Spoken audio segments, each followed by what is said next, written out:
తరువాతి కథ సాంబునికి రోకలి పుట్టింది.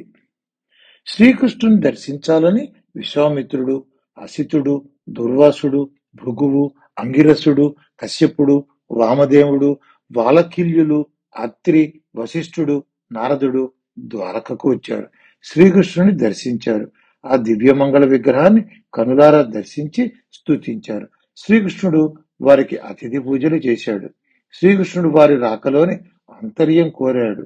వారందరూ కేవలం దర్శన భాగ్యం కోసం వచ్చామని తెలిపారు. శ్రీకృష్ణుడితో కొంతసేపు గడిపి వారు పిండారకమను పుణ్యతీర్థానికి వెళ్లారు. యదుబాలకులు సాంబునికి స్త్రీ వేషం ధరింపజేశారు. ఆ బాలురు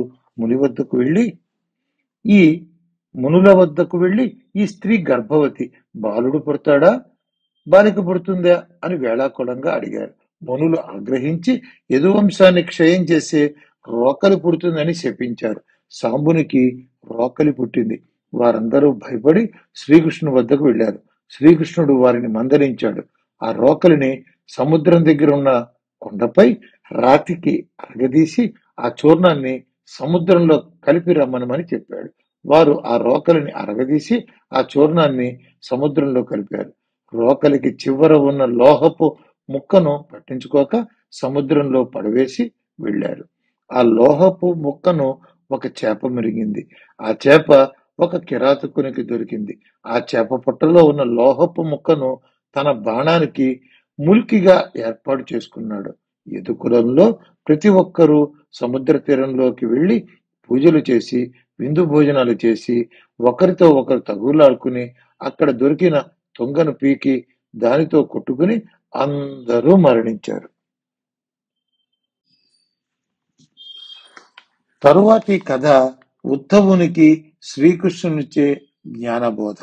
శ్రీకృష్ణుడు ఉద్ధవుని దగ్గరకు పిలిచి యదువంశ క్షయం జరుగుతుందని, తాను దేహాన్ని విడిచిపెడుతున్నానని సూచించాడు. ఉద్ధవుడు అది విని తట్టుకోలేకపోయాడు.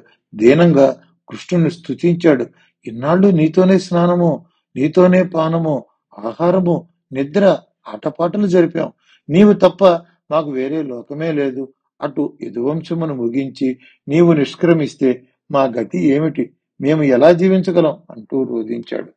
శ్రీకృష్ణుడు బ్రహ్మాది దేవతలు భూభారం తగ్గించమని కోరితే శరీర ధారణ చేసి భూభారం తొలగించాను. ఈ రోజు నుండి 7వ రోజు ద్వారక సముద్రంలో కలిసిపోతుంది. తరువాత కలియుగం ప్రారంభమవుతుంది అని చెప్పాడు. కలియుగంలో మానవులు అధర్మపరులు, శుచి శౌచం పాటించరు, ఆవేశపరులు, అన్యాయమునకు ఆకర్షితులవుతారు, బుద్ధిమాంద్యత అధికంగా ఉంటుంది, అల్పాయుష్కులు, రోగగ్రస్తులు ఎక్కువగా ఉంటారు, ఈర్ష్య అసూయలతో తరచు ఘర్షణ పడుతుంటారు అని చెప్పాడు. ఉద్ధవా, బంధువులు మిత్రులు అంటూ బంధాలు వదిలే, ఇంద్రియ భోగాలకు ఆకర్షితుడవు కాకూడదు. ఈ భూమి మీద ఉన్న పుణ్యతీర్థాలలో స్నానం చేయి, పుణ్యక్షేత్ర దర్శనం చేయి.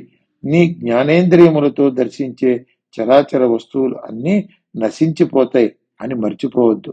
మానవుడు అనేక సంపదలు సంపాదించుకుని కామంతో గుణములు దోషములు కలిగి వాటికి బానిసై బ్రతుకుతాడు.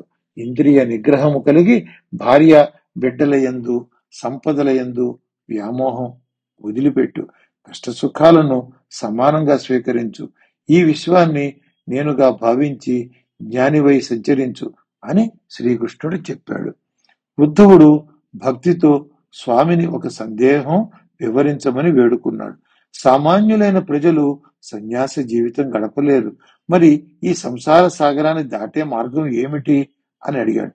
బ్రహ్మాది దేవతలు కూడా బాహ్య విషయములందు ఆసక్తులై ఉంటారు. విష్ణు భక్తులు మాత్రమే ఆ మాయకు లోనుకారు.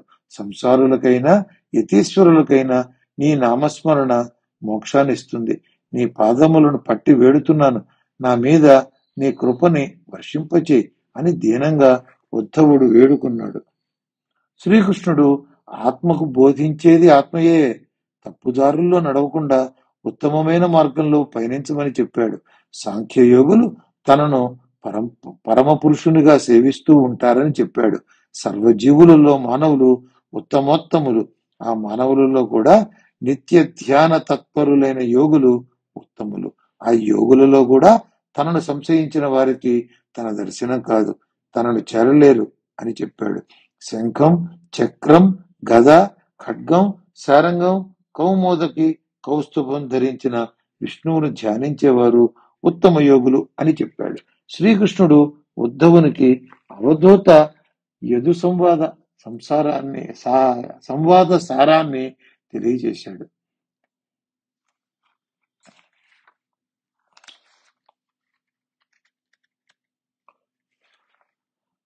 శ్రీకృష్ణుడు ఉద్ధవునికి అవధూత యదు సంవాద సారాన్ని తెలియజేశాడు. ఇతరుల ధనమును, ఇతరుల స్త్రీలను ఆశించకుండా, ఇతరుల వస్తు సామగ్రి దొంగిలించే ఆలోచన లేకుండా, పరులను తోలనాడకుండా, వయసు మళ్ళినప్పుడే విష్ణుపాదాలను ఆశ్రయించిన వాడు మోక్షమును పొందుతాడు. భార్యాబిడ్డల యందు, సంపద యందు అభిలాష కలిగిన వారు చివరకు తెలివి లేని వారై దుఃఖమును పొంది కష్టతరములైన జన్మలు పొందుతారు అని చెప్పాడు. ఒక పావురం ఆడపావురంతో చెలిమి చేసి అనేక మంది పావురాలను సంతానంగా పొందింది. వారందరూ ఆనందంగా జీవిస్తున్నారు.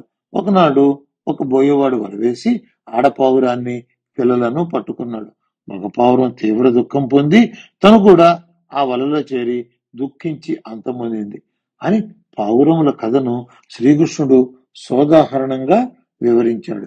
అన్ని వర్ణముల వారికి సమమైన పూజా పద్ధతి చెప్పాడు. రాతితో, మట్టితో, కొయ్యతో లేక కంచు, సీసం, వెండి, బంగారు లోహములతో తన ఆకారములను చెక్కి భక్తి భావంతో పూజలు చేస్తే ప్రసన్నుడగుతానని చెప్పాడు. మానవులకు ఎక్కువసేపు ధ్యానం నిలవదు. అందమైన తన ప్రతిరూపాలలో స్వామి ప్రసన్నుడై ఉంటాడు.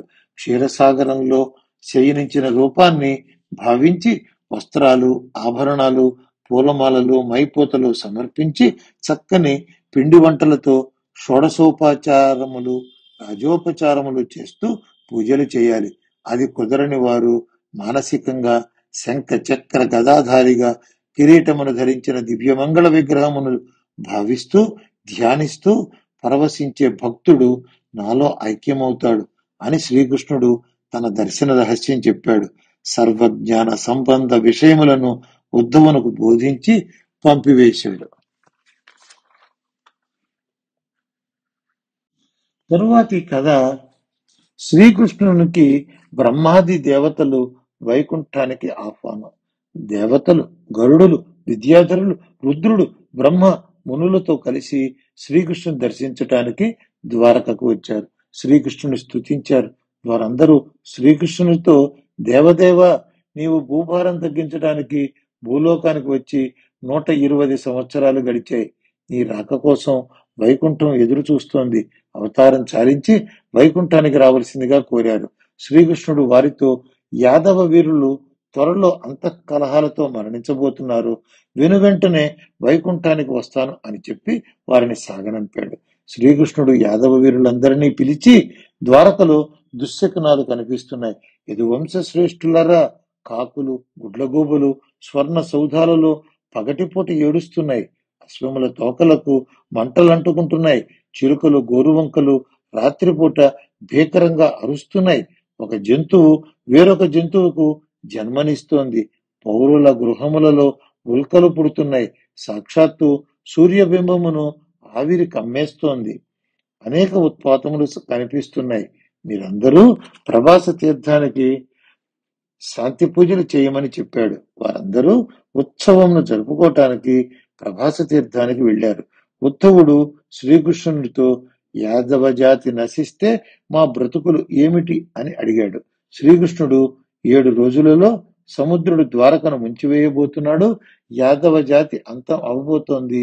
కలియుగం ప్రారంభం అవుతోంది అని ఉద్ధవునికి చెప్పాడు. బలరామకృష్ణులు ద్వారక వీడి వెళ్లారు. బలరాముడు యోగ మార్గంతో అనంతునిలో ఐక్యమయ్యాడు. శ్రీకృష్ణుడు మరికొంత దూరం వెళ్లి ఒక పొదలో విశ్రమించాడు. కాలు మీద కాలు పెట్టి శయనించి ఉన్నాడు. దూరంగా ఒక కిరాతకుడు శ్రీకృష్ణుని పాదాన్ని చూసి జింక అని భ్రమపడి బాణం వదిలాడు. జింక పడిందని కిరాతకుడు దగ్గరకు వచ్చాడు. అక్కడ కృష్ణుని చూసి దుఃఖించాడు. తన దైవానికి హాని చేశానని దిగులు పడి నిరాహారుడై విష్ణు స్మరణ చేసి వైకుంఠానికి చేరాడు. దారుకుడు శ్రీకృష్ణుని వెతుకుతూ వచ్చి శ్రీకృష్ణుడు గాయపడటం చూసి దుఃఖపడ్డాడు. శ్రీకృష్ణుని అశ్వాలు, రథం, ఆయుధాలు అంతర్ధానమైనాయి. శ్రీకృష్ణుడు దారుకునితో అక్రూరునికి, విదురునికి జరిగినదంతా చెప్పమని, అర్జునుని ద్వారకలోని స్త్రీలను, పెద్దలను, పిల్లలను హస్తినకు తరలించమని చెప్పమన్నాడు. దారుకుడు హస్తినకు వెళ్లి విదురునికి, పాండవులకు ద్వారకలోని విశేషాలను చెప్పాడు. అర్జునుడు ద్వారకకు వెళ్లి స్త్రీలను, పెద్దలను, పిల్లలను రక్షించాడు. ద్వారక సంపూర్ణంగా సముద్రంలో మునిగిపోయింది. శ్రీకృష్ణుడు బ్రహ్మాది దేవతలు, మునులు వెంటరాగా వైకుంఠ ప్రవేశం చేశాడు. శ్రీకృష్ణుని మూర్తి జగన్నాథుని రూపంతో సాగర తీరంలో ఉండిపోయింది. తరువాతి కథ మార్కండేయుడు. మృకండు అను మహర్షి విష్ణువును ధ్యానిస్తూ తీవ్ర తపస్సు చేశాడు. మహర్షి తపస్సుకు మెచ్చి శ్రీ మహావిష్ణువు, పరమేశ్వరుడు ఇద్దరు ప్రత్యక్షమయ్యారు. మహర్షి భక్తితో శివకేశవులను స్తుతించాడు. వారిద్దరూ వరం ఇస్తామన్నారు. మహర్షి గుణవంతుడైన పుత్రుని ప్రసాదించమని ఆ దేవదేవులను ప్రార్థించాడు. అనుగ్రహించి వెళ్లారు.